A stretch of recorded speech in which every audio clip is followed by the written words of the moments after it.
One of the greatest things about a lot of us gamers is that mostly after picking up a game, we look for our comfort zone or our playstyle, something we stick to for a very long time, a special way or specific way in which we play a specific game. Some of us like the helicopter approach, just sit in the back and look for anything that you can use to pick up targets. And then there are the special few ones I often run to, maybe in every PvP game ever, and sometimes maybe a lot of them in the Dark Zone. The unicorn known as the happy feet. These are those who like to run and gun, get in the face of the enemies and just put the fear of God in them. Well, that's going to be what this build is all about. It's called Viper. At least, I felt like that was a really cool name to call it.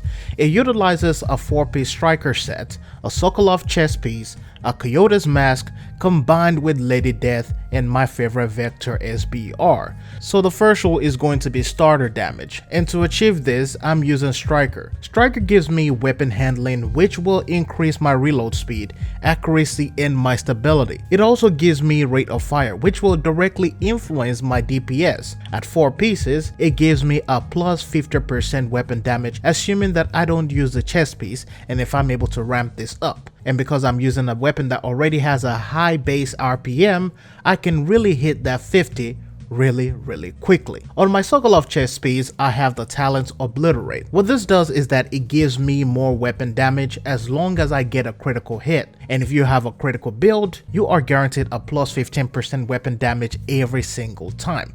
Now here's the second rule. Combining the talent. This is combining the damage. Obliterate combined with Coyote's mask, Sokolov's SMG damage, Striker's DPS buff, and Lady Death's breathe free talent. This will give you that extra damage and mobility. In PvP, you will become hard to deal with. You will become annoying to a lot of people. And in PvE, well, you can just shred targets with this build. And if you feel like it, you can also replace Obliterate with Unbreakable or Efficient.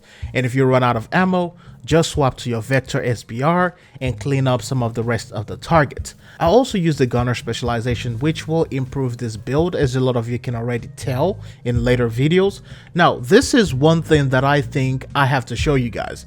My shade level. This is very important when it comes to a lot of build videos. I know a lot of people may not think it's important, but I think I have to be honest with you guys so you can know where my shade level is and how much boost or help I'm getting from it. Mine is at 366, and I'm not gonna lie, I've been doing a lot of Warhound Convoy XP farm, and that's basically how I've been able to get about 25 levels in just 1 hour. But then it got really boring and I had to just stop doing it. The devs said that that is not an exploit, but I will not be surprised if the XP gains gets nerfed very soon. As you can see, I use it in PvP and I enjoyed it a lot. If I'm not running into the people who are using the fire holster, I can definitely handle my own every single time in a PvP engagement. Anyways, that is going to be it for this video. If you like this build, let me know down below in the comment section. Thanks for watching. I'll see you in the next one.